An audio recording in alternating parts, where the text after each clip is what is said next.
ஓம் நம சிவாய். வணக்கம் நேயர்களே, அலர்மகள் அஸ்ட்ரோ சேனலுக்கு உங்களை அன்புடன் வரவேற்பது உங்கள் ஜோதிடர் ஸ்ரீ கந்தசுவாமி. இன்று நாம் பார்க்க போவது இந்த ஆண்டில் நிகழப்போகும் மிக முக்கியமான குரு கிரக பயிற்சியை பற்றிதான். ஜூன் மாதம் 2026 2ஆம் தேதியில் குரு பகவான் மிதுன ராசியிலிருந்து கடக ராசிக்கு பயிற்சியாக போகிறார். 12 ஆண்டுகளுக்கு பிறகு குரு பகவான் தன்னுடைய உச்சராசியான கடகத்திற்கு நுழைவது மாபெரும் மாற்றங்களை ஏற்படுத்தும். அது மட்டும் இல்லாமல் 60 வருடங்களுக்கு பிறகு குரு கிரகம் உச்ச நிலையிலிருந்து சனி கிரகத்தை பார்க்க போகிறது. இந்த ஒரு அமைப்பும் மிக அருமையான பலன்களை பல ராசிகளுக்கு கொடுக்க போகிறது. நேயர்களே, எங்கள் சேனலை முதல் முறையாக பார்ப்பவர்களாக இருந்தால் சப்ஸ்கிரைப் பண்ணிக்கோங்க. வரும் காலங்களில் பல அரிய ஜோதிட சூட்சம பதிவுகள் வரப்போகிறது. அனைத்தும் எளிதில் உங்களுக்கு கிடைக்கும். குரு பார்வை கோடி நன்மை, உச்ச குரு பார்த்தால் பல கோடி நன்மை. நமது வாழ்க்கையில் குருவின் பங்கு பல விதங்களில் தொடர்பு கொள்கிறது. கல்வி, அறிவாற்றல், செல்வம், புத்திர பாக்கியம், திருமணம் போன்ற சுபகாரியங்கள், உயர் பதவிகள், அரசு வேலைகள் மற்றும் தொழில் மேன்மைகளை தரக்கூடியது. ஒருவரின் வீட்டில் செல்வ வளம் அதிகம் இருக்கிறது, அதுவும் தங்கம் சேர்கிறது என்றால் அதற்கு முக்கிய காரணம் குரு பகவானின் சுபத்துவம்தான். அப்படிப்பட்ட குரு 12 வருடங்களுக்கு பிறகு கடகராசியில் உச்சமாவது மிகவும் சுபத்துவமாகும். பல ராசிக்காரர்களுக்கு பல விதங்களில் நன்மைகள் நடைபெறப் போகிறது. ஒவ்வொரு ராசிகளுக்கும் தனித்தனியாக இப்பொழுது பார்ப்போம். குரு பகவான் ஜூன் மாதம் 2ஆம் தேதியில் கடகத்தில் பயிற்சியாகி அக்டோபர் மாதம் 31ஆம் தேதி வரை அங்கேயே சஞ்சரிப்பார். பிறகு சிம்ம ராசிக்கு பயிற்சியாகிறார். சிம்மத்திலேயே டிசம்பர் மாதம் 13ஆம் தேதி வக்ர நிலை அடைந்து மீண்டும் கடகத்தை நோக்கி பயணித்து 24ஆம் தேதி ஜனவரி மாதம் 2027 முழுமையாக கடகத்தில் நுழைவார்.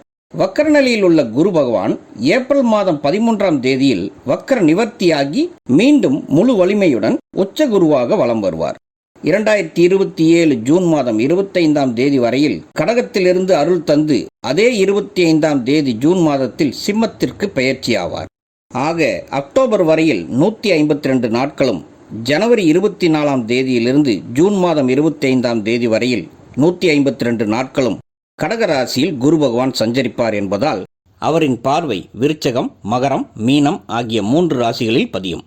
அதுவே சிம்மத்தில் இருக்கும் 84 நாட்களான அக்டோபர் 31ஆம் தேதி முதல் ஜனவரி 24ஆம் தேதி வரையில் குருவின் பார்வை தனுசு, கும்பம் மற்றும் மேச ராசியில் பதியும். இப்படிப்பட்ட அமைப்பினால் அனைத்து ராசிக்காரர்களுக்கும் எப்படிப்பட்ட பலன்கள் கிடைக்கப் போகிறது என்பதை பார்க்கலாம். ரிஷப ராசி கிருத்திகை 2, 3 மற்றும் 4ஆம் பாதங்களும், ரோகிணி 4 பாதங்களும், மிருகசீரிசம் முதல் 2 பாதங்கள் கொண்ட ரிஷப ராசிக்கு குரு பகவான் 2ஆம் வீட்டில் இருந்து உச்ச வீடான கடக ராசிக்கு பயிற்சியாகிறார். 3ஆம் வீடு என்பது தைரிய வீரிய ஸ்தானம். அங்கே இருந்து 7, 9 மற்றும் 11ஆம் வீட்டை பார்க்கப் போகிறார். ரிஷபத்தை பொறுத்த வரையில் பொதுவாக குருவை முக்கிய கிரகமாக எடுத்துக்கொள்ள மாட்டோம். இங்கே சனி பகவானுக்குத்தான் முக்கியத்துவம் அதிகம். இருந்தாலும் குருவிற்கு சில தனித்துவம் இருக்கிறது. 3ஆம் இட குருவின் பயணம் மற்றவர்களிடமிருந்து உதவி கேட்க வைக்கும் என்றாலும் அந்த உதவியை கிடைக்கவும் செய்யும். தொழில் மற்றும் வியாபாரம் செய்பவர்களுக்கு குருவின் 11ஆம் வீடான லாபஸ்தான பார்வையால் தொழிலில் நல்ல வளர்ச்சியை அடைய வைக்கும். அதனால் லாபம் நன்றாக இருக்கும். வியாபாரத்திலும் வாடிக்கையாளர்கள் அதிகமாவார்கள். குருவின் பார்வை 7ஆம் வீட்டிலும் விழுவதால் வேலையாட்களின் ஒத்துழைப்பு அதிகமாகும். அதனால் உற்பத்தி அதிகமாகும். இதன் மூலமாக தொழில் புரிபவர்களுக்கு குரு பயிற்சி சிறப்பை தரும் என்றே சொல்லலாம். தொழில் சார்ந்து புதிதாக எந்த விஷயம் செய்வதாக இருந்தாலும் நன்றாக யோசித்து பெரியவர்களின் ஆலோசனை வேண்டுமெனில் அதனையும் பெற்று பிறகு செயல்படுத்துவது நல்லது. புதிய ஆவணங்களில் கையெழுத்து போடும் முன் அந்த ஒப்பந்தங்களை சரிபார்த்து செய்வது அவசியம். குரு கிரகம் தனிப்பட்ட முறையில் 3ஆம் வீட்டில் மறைவதால் பத்திரம் சார்ந்த விஷயங்களில் கவனமாக இருத்தல் நல்லது. அது மட்டும் இல்லாமல் இளைய சகோதர சகோதரிகளுடன் சேர்ந்து தொழில் அல்லது வியாபாரம் செய்வதாக இருந்தால் அவர்களுடன் தொழில் சார்ந்த விஷயங்களை வெளிப்படையாக வைத்துக் கொள்ளுங்கள். முடிந்த வரையில் கருத்து வேறுபாடுகள் வராமல் பார்த்து கொள்வதும் நல்லது. வேலைக்கு செல்பவர்களாக இருந்தால் வேலையில் பொறுப்புகள் அதிகரிக்கும். இடமாற்றம் அல்லது புதிய வேலை தேடுபவர்களுக்கு வெளியூர் அல்லது வெளிநாடுகளில் வேலை வாய்ப்பு அமையலாம். உங்களது கடினமான உழைப்பிற்கு அங்கீகாரமும் கிடைக்கும். தகவல் தொடர்பு, விற்பனை மற்றும் எழுத்துத்துறையில் இருப்பவர்களுக்கு இந்த காலத்தில் முன்னேற்றம் நன்றாக இருக்கும். பொருளாதாரம் என்று பார்க்கும் போது குரு பகவான் லாபஸ்தானமான 11ஆம் வீட்டை பார்ப்பதால் வருமானத்திற்கு குறைவு இருக்காது. 9ஆம் வீட்டையும் பார்ப்பதால் தந்தை வழியில் ஆதாயம், மூதாதையர்களின் சொத்துக்களினால் வரும் வாடகை பணம் அல்லது சொத்துக்களை விற்று வரும் லாபங்கள் மூலமாகவும் பணவரவுகள் உண்டாகும். இருப்பினும் மறைவுஸ்தான குரு தேவையற்ற பயணங்களையும் அலைச்சல்களையும் செலவுகளையும் ஏற்படுத்தலாம். சேமிப்பு விஷயத்தில் கூடுதல் கவனம் தேவை. குடும்பத்தில் உங்களுக்கும் உங்கள் தந்தைக்கும் உள்ள உறவுகள் மேம்படும். கருத்து வேறுபாடுகள் ஏதேனும் இருந்திருந்தால் அது சரியாகி நல்ல அமைப்பு உருவாகும். உங்களால் தந்தைக்கும் தந்தையால் உங்களுக்கும் நன்மைகளே உண்டாகும். தந்தையின் கருத்துக்கள் மற்றும் ஆலோசனைகள் உங்களுக்கு பல வழிகளில் மேன்மையை தரும். சகோதர சகோதரிகளுடன் முடிந்த வரையில் ஒற்றுமையாக இருக்க பாருங்கள். கருத்து வேறுபாடுகள், சண்டைகள் வர வாய்ப்புள்ளது. குடும்பத்தில் சுப நிகழ்ச்சிகள் இந்த உச்சகுரு காலத்தில் நடப்பதற்கு வாய்ப்புகள் அதிகம் காட்டுகிறது. நீண்ட தூர பயணங்கள் அல்லது ஆன்மீக சுற்றுலாக்கள் செல்லவும் வாய்ப்புகள் இருக்கிறது. திருமணத்திற்கு வரன் பார்த்து கொண்டு இருப்பவர்களுக்கு குருவின் பார்வை நேரடியாக 7ஆம் வீட்டில் விழுவதால் திருமண பேச்சுவார்த்தைகள் துரிதமாக நடைபெறும்.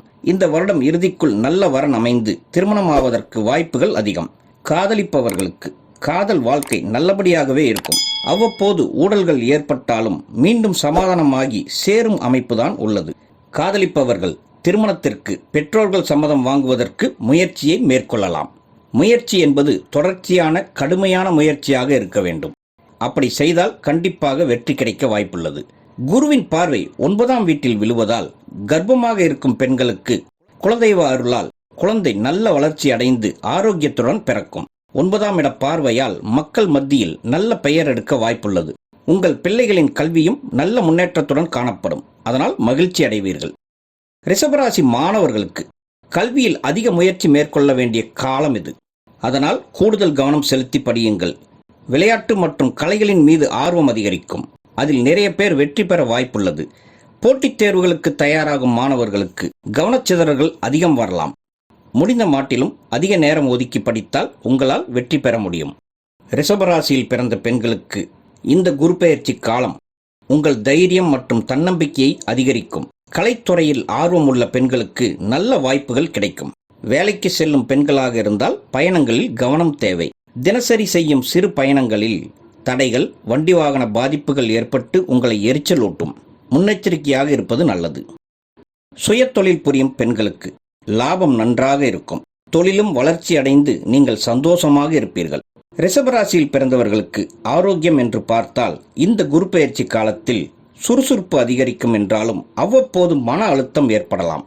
எலும்பு மற்றும் நரம்பு தொடர்பான பிரச்சனைகள் இருப்பவர்களுக்கு அதன் பாதிப்புகள் சற்று அதிகமாகும் வாய்ப்புகளும் இருக்கிறது. சிறு சிறு பயணங்களிலும் மிகுந்த கவனம் தேவை. தனிப்பட்ட முறையில் வண்டி வாகனத்தில் பயணம் செய்யும் போது தடையோ அல்லது சின்ன ஆக்சிடென்டோ வர வாய்ப்புள்ளது. சீனியர் சிட்டிசன்களுக்கு உடல் ஆரோக்கியத்தில் மட்டும் இந்த ஒரு வருடம் முழுவதும் கவனமாக இருத்தல் வேண்டும். காது, கழுத்து, தோள்பட்டை மற்றும் கைகளில் வலிகள், குடைச்சல்கள் வந்து நீங்கும். ரொம்ப வயசானவங்க இந்த காலகட்டத்தில் நண்பர்களுடனும் உறவினர்களுடனும் நல்லுறவாக நேரத்தை செலவிடுவது, ஆன்மீக நாட்டத்துடன் இருப்பது மனதிற்கு பலமும் சந்தோஷமும் தரும்.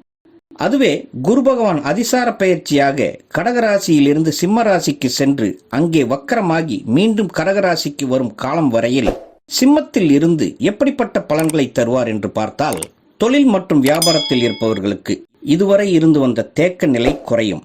புதிய தொழில் தொடங்க இந்த காலம், அதாவது அக்டோபர் 31ஆம் தேதி முதல் ஜனவரி 2027ஆம் தேதி வரையில் தாராளமாக முதலீடு செய்யலாம். உணவு மற்றும் ரியல் எஸ்டேட் தொழில் செய்பவர்களுக்கு எதிர்பாராத லாபங்கள் கிடைக்கும். வேலையில் இருப்பவர்களுக்கு உழைப்பிற்கு ஏற்ற ஊதியத்துடன் முன்னேற்றமும் இருக்கும். வேலையில் இடமாற்றம் எதிர்பார்ப்பவர்களுக்கு நல்ல செய்தி கிடைக்கும். சக ஊழியர்களின் ஒத்துழைப்பும் அவர்களின் ஆலோசனையும் உங்களுக்கு நன்மையாக அமையும். குரு பகவான் சிம்மத்தில் இருக்கும் போது பார்வைகள் 8, 10 மற்றும் 12ஆம் வீட்டில் பதியும் என்பதால் வேலை பறிபோகும் நிலையில் இருந்தாலும் உங்களுக்கு பாதிப்பு வராமல் குரு பார்வை காப்பாற்றும். பொருளாதாரத்தில் சேமிப்பு கொஞ்சம் குறைய வாய்ப்பிருக்கு. சுப செலவுகள் அல்லது மருத்துவ செலவுகள் வரலாம். ஆனால் அந்த செலவால் உங்களுக்கு சந்தோஷமும் நிம்மதியுமே உண்டாகும். குடும்பம் என்று பார்க்கும் போது தாயாரின் உடல்நிலையில் பாதிப்புகள் வரலாம். அக்கறை காட்டுவது நல்லது. வாகனம் அல்லது இடம் வாங்கும் யோகம் ஒரு சில ரிஷபராசிக்காரர்களுக்கு உண்டாகலாம். அதிசார பயிற்சி பற்றிய விரிவான பலன்கள் உங்களுக்காக வருங்காலத்தில் பதிவிடப்படும். ரிஷபராசியில் பிறந்தவர்கள் வெள்ளிக்கிழமைகளில் லட்சுமி நாராயணனை வணங்கி வருவதும், வியாழக்கிழமைகளில் தட்சணாமூர்த்திக்கு மஞ்சள் மலர்களால் அர்ச்சனை செய்து வழிபடுவதும் மேலும் சிறப்பை தரும். ஏழை மாணவர்களுக்கு கல்விக்கு பணமாகவோ புத்தகமாகவோ உதவி செய்வது உங்களுக்கு வரும் தடைகளை நீக்கும்.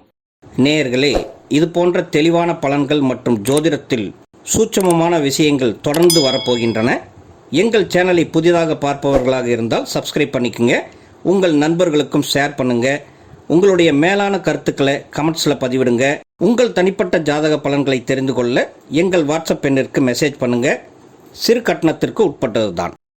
நன்றி. வாழ்க வளமுடன். ஓம் நம சிவாய.